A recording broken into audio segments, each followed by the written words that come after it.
तुमच्या मुख्यमंत्र्याच्या रिमार्कला किंमत नाही। 3.5 लाख खर्च करतोय आपण, आमच्या खिशातले पैसे आहे। 3.5 तुमचं मंत्रालय धरले, तुम्ही काय राज्य चांगले करायला निघाले?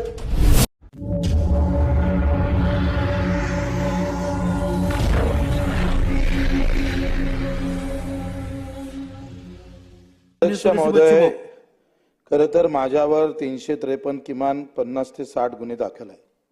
अधिकाऱ्यावर मारहाण, त्याच्या कार्यालयात जाऊन धुडकीस करणे। दिव्यांग बांधवाचा 1950 चा कायदा होता आणि आपण तो अंमलबजावणी केला, मान्य केला। तो मान्य केल्यानंतर त्या कायद्याचे ना शासन निर्णय निघाले ना योजना काढल्या। हे तर झालंच। मग आम्ही आंदोलन केलं, शासन निर्णय केला। तो शासन निर्णयाच्या 5% अंमलबजावणी करावी याच्यासाठी अजूनही दिव्यांगांना गावागावात जाऊन आंदोलन करावं लागतं। 3.5 लाख कोटी खर्च करतो आपण ह्या कर्मचारी अधिकाऱ्यावर। 3.5 लाख कोटी 20 लाख कर्मचाऱ्यावर 2-2 लाख रुपये पगार देतो कलेक्टरला। तिची गाडी फुकट आहे, तिचं डिझेल फुकट आहे, स्वयंपाक करणारी बाई फुकट आहे, विद्युत लाईन फुकट आहे, टेलिफोन फुकट आहे, 4-5 चपराशी आहे, बॉडीगार्ड वेगळा। तरी तो कलेक्टर त्याच्या कार्यालयातले कामकाज चांगलं करत नाही। तुमच्या मंत्रालयातले 6 मजले मंत्रालय जर सुधारले तर अख्खं राज्य सुधारायला वेळ लागत नाही। तुमच्या मंत्रालयातल्या इवन देसाई साहेब आपल्या मंत्रालयातल्या काही कागदपत्र मी आणले, 8-8, 10-10, 15-15 दिवस उत्तर भेटत नाही। सुधीर भाऊला माहित आहे, तुमचे स्मरणपत्र मी किती पाहिले। पहिलं स्मरणपत्र, दुसरं स्मरणपत्र, तिसरं स्मरणपत्र आपण देत होते इकडे असल्या। अध्यक्ष महोदय, याच्यातल्या सगळ्यात महत्वाची गोष्ट अशी आहे, कोणताही फाईल विभागातील किंवा कार्यालयातील कोणत्याही शासकीय अधिकारी कर्मचारी यांच्याकडे 7 कामाच्या दिवसापेक्षा अधिक काळ प्रलंबित राहणार नाही। या संदर्भात मंत्री महोदय एक जरी कारवाई या राज्यात झाली असेल तर सांगा। आम्ही जोरानं आवाज काढला तर 353 अर्ध्या तासात दाखल होते आणि 7 दिवसात माझ्याकडे फाईल आहे। सीएम साहेबाचा रिमार्क आहे, डेप्टी सीएम साहेबाचा रिमार्क आहे आणि ही फाईल 2020 ला सादर केली आणि मंत्रालयातून ते 2024 ला बाहेर पडली। हे शिव्या दिल्यावर त्याने म्हटलं उद्या मारतो मी तुला, मग केली। तुमच्या मुख्यमंत्र्याच्या रिमार्कला किंमत नाही। 3.5 लाख खर्च करतोय आपण, आमच्या खिशातले पैसे आहे। 3.5 तुमचं मंत्रालय धरणे, तुम्ही काय राज्य चांगले करायला निघाले? तुमचा वचकच नाही आहे। आपल्याला मतं पाहिजे ना, न मागता यांचे आयोग 7वा आयोग, 6वा आयोग, 8वा आयोग, आमचा स्वामीनाथन आयोग आलाच नाही। तुम्ही केला नाही केला नाही जयंतराव। आणि मग हे सगळं का होतंय मला आम्हाला सांगितलं पाहिजे। आम्हाला जिल्ह्यावाईज माहिती द्या आणि पुढच्या पटलावर ठेवा का जिल्ह्यावाईज 7 दिवसाच्या वर फाईल या कार्यालयात राहिली म्हणून एवढ्या कारवाया झाल्या। सभागृह संपेपर्यंत देऊच शकत नाही। मंत्रालयाची विधानसभेची दिरंगाई आहे। मी अध्यक्ष महोदय 228 सदनिका अत्यल्प उत्पन्न गटातला हा जमिनीचा विषय होता। विभागीय आयुक्त कार्यालयात ही फाईल 1 वर्ष 2 महिने राहिली। विभागीय आयुक्तानं ते पाठवाले, अवर सचिवालय पाठवाले 3 महिने लावले। तिथून ते तुमचे अवर सचिव महसूल हे त्रुटीपत्र जिल्हाधिकारी कार्यालयाला परत पाठवासाठी इतके त्रुटी आहे, याला 4 महिने गेले। काय कारभार आहे हो? आमदाराचं पत्र आहे, मंत्र्याचं पत्र आहे, मुख्यमंत्र्याचं पत्र आहे। मूल्यावर आधारित पगार आहे ना आपला। मूल्यांकन का होतंय? किती अधिकाऱ्याचं मूल्यांकन झालं, किती तहसीलदाराचं मूल्यांकन झालं, द्या कळा आम्हाला, द्या माहिती। इवन प्रश्नच विचारतोय, प्रश्न घ्या जिल्हा मी प्रश्न विचारला का 7 दिवसात फाईल खूप वेळ चालू आहे। अध्यक्ष महोदय, हे 3.5 लाख कोटी खर्च करतोय, 1 दिवस गेला तरी कमी पडन। तुम्हाला अनुभव त्याचे तेच आहे। प्रश्न घ्या।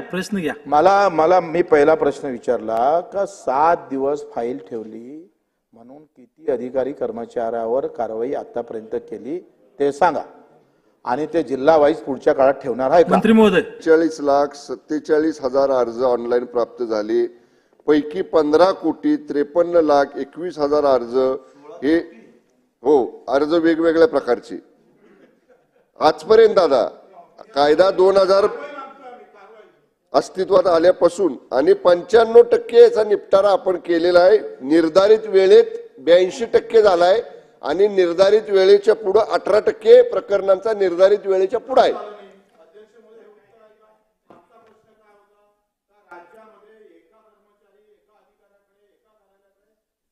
पचवा उत्तर दिलं ना मंत्री महोदयांनी आता.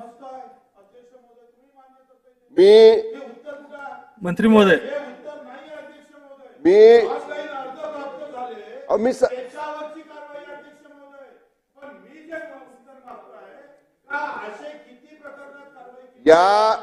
या बाबीचा उल्लेख लक्षवेधीमध्ये नाही.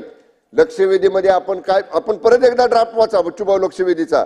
लक्षवेधीमध्ये ज्या ज्या मुद्द्यांचा उल्लेख आहे आपण स्पेसिफिक कुठली फाईल कुठल्या विभागाची फाईल असा उल्लेख केलेला नाही. या कायद्याची प्रभावी अंमलबजावणी असा उल्लेख आहे. त्यामुळे मी राज्याचा आपल्याकडे संपूर्ण माहिती ठेवली. आपल्याला विभागवार हवी असेल आपल्याला जिल्हावार हवी असेल तर निश्चितपणे आहे. हे ऑनलाईन अर्ज तुमच्याकडे प्राप्त झाले याची माहिती तुम्ही दिली, त्याची किती निकाल निघाल ते माहिती दिली.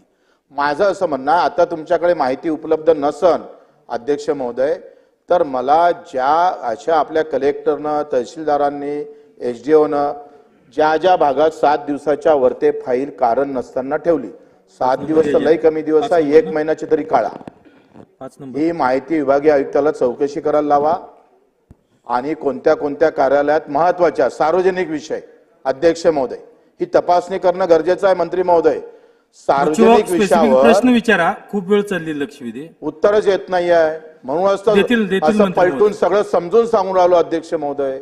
उत्तर येत नाही आहे. उत्तर आम्हाला हे पाहिजे का अशा फाईल पेंडिंग राहतं आणि तिथं कायदेशीर कारवाई करत नाही ती तपासून आम्हाला पटलावर ठेवणार का? बस. मंत्री महोदय सदस्य प्रकाश आंबेडकर साहेबांच्या प्रश्नावर उत्तर देताना मी काय सांगितलं की या कायद्याची प्रभावी अंमलबजावणी होण्यासाठी सरकार जे उपाययोजना करायची ते करेल. पायलट प्रोजेक्ट आपण कोल्हापूर जिल्ह्यामध्ये 15 दिवसात सुरू करू. ज्या ऐका ना आता तुमचं सगळं ऐकलं शांतपणे आम्ही. आता थोडंसं ऐका अजून नाही समाधान झालं पुन्हा विचारा पुन्हा उत्तर देतो मी. माझी तयारी आहे.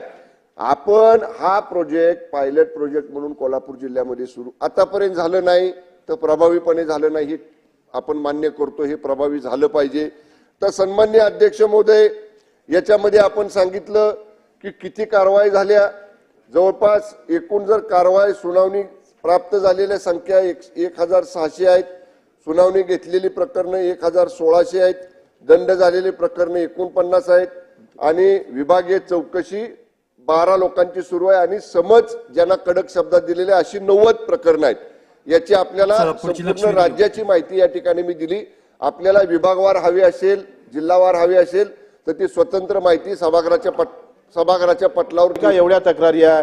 कोणाचा शौचालयाची तक्रार असेल काही घरकुलाची तक्रार असेल योजना भेटलं ह्या तक्रारी अध्यक्ष महोदय. ह्या माझा प्रश्न स्पेसिफिक हा आहे का कोणतीही फाईल विभागातील किंवा कार्यालयातील कोणत्याही शासकीय अधिकारी कर्मचारी यांच्याकडे 7 कामाच्या दिवसापेक्षा अधिक काळ प्रलंबित राहणार नाही.